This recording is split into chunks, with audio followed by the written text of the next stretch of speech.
বলে তোমরা তো নবী যেই দিন মিলাদ হয়েছে তোমরা মিলাদ মানাও, মিলাদুন নবী মানাও, ওফাতুন নবী মানাও না কেন? করে কি করে না? বলে কি বলে না? বলে যে নবী তোমাদেরকে, তোমরা নবীর ঈদ উদযাপন করো, আগমনের সময় আগমনের উদযাপন করো, কিন্তু নবীর তোমরা মৃত্যুবার্ষিকীতে পালন করো না। আমরা বলি তাদেরকে যে নবীর আশা আমাদের জন্য আনন্দদায়ক।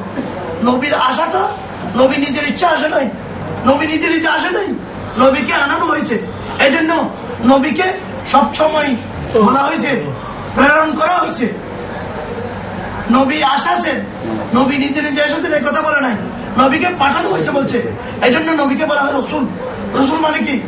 রসুল মানে যাকে পাঠানো হয়েছে, যাকে পাঠানো হয়েছে আল্লাহর পক্ষ থেকে নির্দেশিত রসুল এখানে আসছেন। রসুলকে আল্লাহ পাক পাঠিয়েছেন, রসুল নিজে আসেন না। রসুল আমাদের পরিত্রাণের জন্য রসুল সাল্লাল্লাহু আলাইহি ওয়াসাল্লাম এসেছেন। সেজন্য যে জন্য এসেছেন এজন্য আমরা নিয়ামত পেয়েছি, এজন্য শুকরিয়া জ্ঞাপন করি। এজন্য শুকরিয়া জ্ঞাপন করতে ঈদে মিলাদুন নবী সাল্লাল্লাহু আলাইহি ওয়াসাল্লাম পালন করি।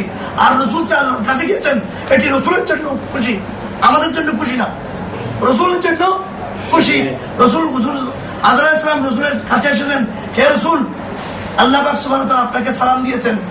আল্লাহ শুধু দরবারে নববীর আদব দেখুন। জিবরাইল আলাইহিস সালাম, আজরা আলাইহিস সালাম যে ফেরেশতায় আল্লাহ রাসূলের দরবারে আসতেন, আগে বলতেন ইন্নাল্লাহ, হাদিসে পাকের ইবারত রাসূলের আদব। এর বিআদবরা রাসূলের সাথে কত বিআদবি করে। আল্লাহ রাসূলের আদব আল্লাহ শিক্ষা দিয়েছেন।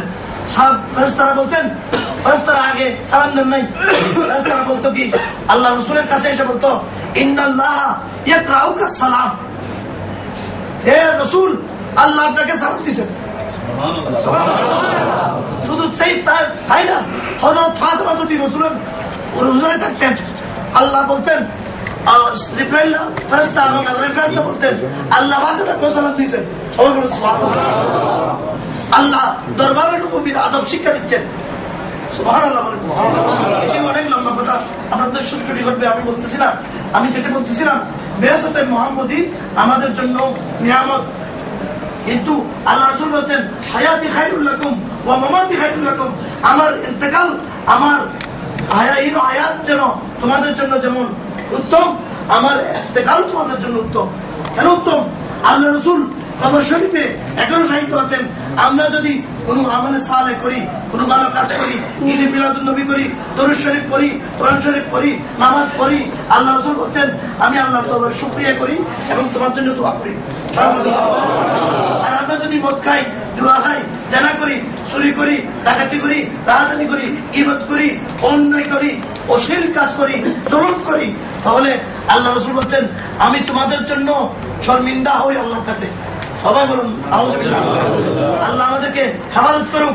আমি কেমন উম্মত, আমার জন্য আল্লাহ রাসূল কবরের কাজ, কবরের মধ্যে আমার জন্য সমৃদ্ধ হচ্ছে আল্লাহর দরবারে, আমি তোমার জন্য, তাও আল্লাহ রাসূল বলছেন আমি তোমার জন্য কবরের মধ্যে আল্লাহর দরবারে কেঁদে কেঁদে দোয়া করি। তাহলে আল্লাহ রাসূলের মৃত্যু বললে গুনাহ হবে।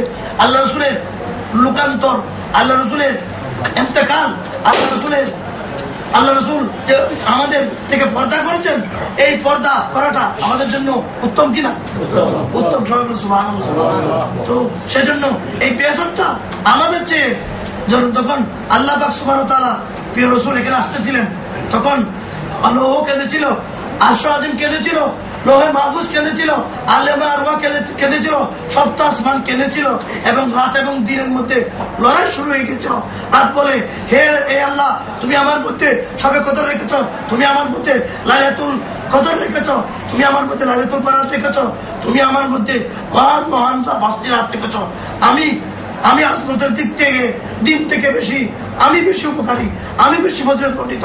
তোমার হাবিব যেহেতু রহমতুল আলামিন, তুমি আমাকে দান করো।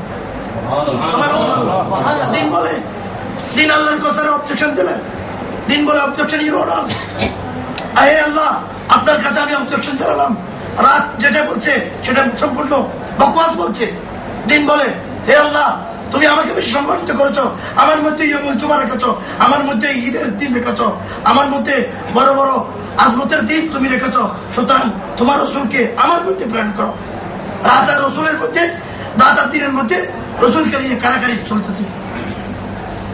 রাত বলে আমি চাই রসুলকে, দিন বলে আমি চাই রসুলকে। কিন্তু আল্লাহ পাক সুবহানাহু ওয়া তাআলা এমন একটি মুহূর্ত বেছে নিলেন, না রাত না দিন, কেউ দিনই বলতে পারবে না, কেউ রাতও বলতে পারবে না। এই জন্য কি বলে সবে বেলাদত, সবে বেলাদত। আল্লাহ রসুল আজকে যে আপনারা একটু কষ্ট হচ্ছে, আপনাদের খেদমতে আমি আরজ করতে চাই, আজকের কষ্ট, আজকের রাতটা কত বড় রাত।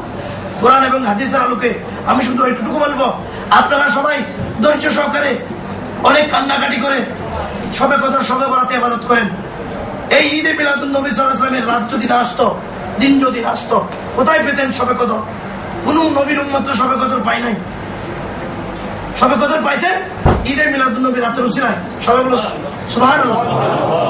ঠিক কি না ঠিক? সবে কদর যদি আপনি না পেতেন না, যদি ইয়মে বেলাদত, সবে বেলাদত না থাকতো, এই সবে বেলাদত। এই জন্য হযরতে ইবনে হাজার আসকালানী রাহমাতুল্লাহ আলাইহি মাওয়াইদুল মুদনিয়ার মধ্যে লিখেছেন, হযরতে আব্দুল্লাহ মুহাদ্দিস দারমি রাহমাতুল্লাহ আলাইহি আর মাদারিজুন নবুওয়াতের মধ্যে লিখেছেন যে সবে কদর হাজার রাত থেকে, হাজার মাস থেকে সবে কদর উত্তম, হাজার সবে কদর থেকে ইয়মে সবে বেলাদত উত্তম। সবে বলুন সুবহানাল্লাহ। এই বেলাদতের রাতের জন্য উত্তম। আপনি হাজার, আপনি যদি 80 বছর জিন্দেগি আপনার হয়, আপনি 80টি সবে কদর পেয়েছেন, 80টি ঈদের রাত পেয়েছেন, 80টি ইয়মে আরাফার রাত পেয়েছেন, 80টি সবে বরাতের রাত পেয়েছেন, একমাত্র ইয়মে বেলাদতের উসিলায়, সবে বেলাদতের উসিলায়। সবাই বলুন সুবহানাল্লাহ। এই জন্য সবে বেলাদতের গুরুত্ব এতটুকু। তো আপনারা মনোক্ষুণ্ণ হবেন না, যাদের কালকে ডিউটি আছে, যাদের ডিউটি নাই, যত পারেন আজকে রাতে ইবাদত করবেন আল্লাহ রাসূলের জন্য, আল্লাহ রাসূলের উপর বেশি বেশি দরুদ শরীফ পড়বেন। কারণ আল্লাহ রাসূল বলছেন, যে ব্যক্তি আমাকে বেশি মহব্বত করে সে আমার উপর বেশি বেশি দরুদ শরীফ পড়ে। সবাই বলুন সুবহানাল্লাহ। দরুদ শরীফের অনেক ফজিলত, আমি লম্বা দিকে যাচ্ছি না, ইন্তজামীয় কর্তৃপক্ষ ইশারা করেছেন সংক্ষিপ্ত করার জন্য। আমি এটুকু বলবো যে আল্লাহ রাসূলের একটি সুন্নত হলেও আমল করবেন। আল্লাহ রাসূল বলছেন, যে ব্যক্তি মান আহিয়া সুন্নতি ইনদা ফাসাদ উম্মতি ফাহিয়াল ইসলাম ফাজরুহা মিয়াতু শাহীদিন। বলছে ফাসাদ উম্মতের সময় আমার যে উম্মত একটি সুন্নত জীবিত করবে, সে যেন 100টি শহীদের সওয়াব পাবে। সবাই সুবহানাল্লাহ। আল্লাহ রাসূলকে বেশি বেশি মহব্বত করবেন। ঈদে মিলাদুন নবী থেকে, আজকে এই মাহফিল থেকে আমরা 3টা শিক্ষা নিয়ে বলে যাব।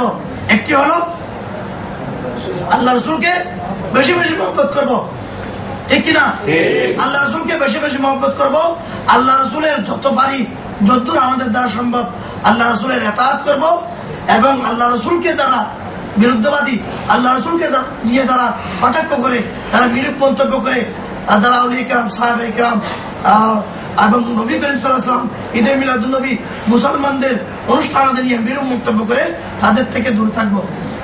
দূরে থাকবো মানে শুধু শারীরিক দূরে থাকে না, আত্মীয়তার দিক থেকে দূরে থাকবো।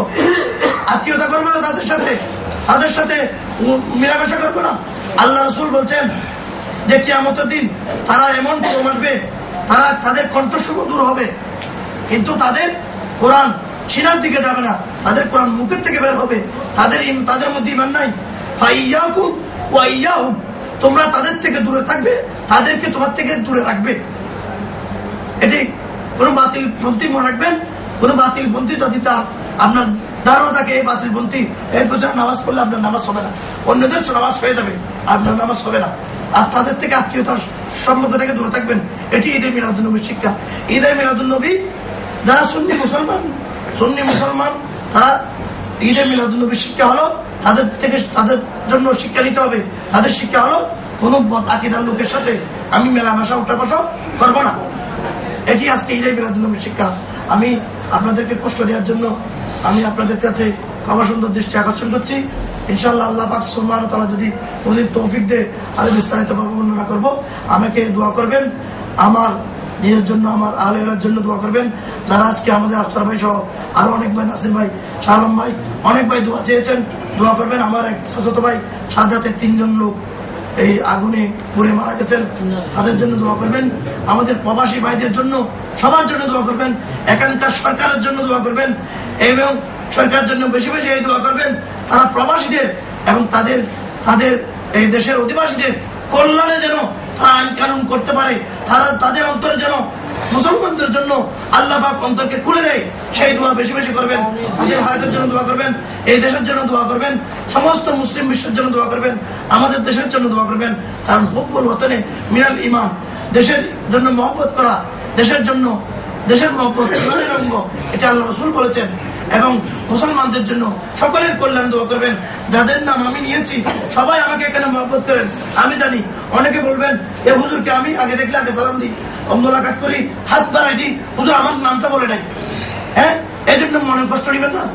সবার জন্য আমি দোয়া করতেছি, আমার জন্য সবাই দোয়া করবেন, প্রত্যেকে প্রত্যেকের জন্য দোয়া করবেন। আমাদের বিশেষ করে ইমানের ডাকাত বের হয়েছে ঘরে ঘরে। আগে অনেক দূরে মাইক লাগাইয়া বাতিল মৌলবীরা ওয়াজ করতো, তখন আমি না গেলে ওয়াজ শুনতে হইতো না। অথবা মসজিদে বাতিল ইমাম নেক দিলে সপ্তাহে একবার মসজিদে গেলে বাতিল ইমামের ওয়াজ শুনতাম। এখন আমার ঘরের মধ্যে বাতিল ইমাম এসে বসে গেছে টেলিভিশনের কল্যাণে। হ্যাঁ, এখন বাতিল বাতিল লোকদের বাতিল এরা, আল্লাহ রাসূল বলছেন ইন্না খায়রাল খিয়ারে খিয়ারুল উলামা ইন্না শাররাশ শারারে শারারুল উলামা। ওয়া পৃথিবীর মধ্যে সর্বোৎকৃষ্ট মানুষ হলো আলেম সমাজ, এবং পৃথিবীর মধ্যে সর্বনিকৃষ্ট মানুষ হলো আলেম সমাজ। এই নিকৃষ্ট মানুষ থেকে বেঁচে থাকবেন, ঈমান আকীদা হেফাজত করবেন। আপনার ধন সম্পদ লুট হয়ে গেলে আবার ফিরে পাবেন, আপনার সব সৌন্দর্য নষ্ট হয়ে গেলে আবার ফিরে পাবেন, কিন্তু আমার ঈমান যদি নষ্ট হয়ে যায় আর ফিরে পাওয়ার আশা নাই। সেজন্য ঈমানকে হেফাজত করবেন। আল্লাহ পাক সুবহানাহু ওয়া তাআলা আমাদের সবাইকে আমল করার বুঝার তৌফিক দান করুন। সবাই বলুন আমিন। ওয়া আখিরু দাওয়ানা আলহামদুলিল্লাহি রাব্বিল আলামিন। ওয়া আসসালামু আলাইকুম ওয়া রাহমাতুল্লাহি ওয়া বারাকাতুহু।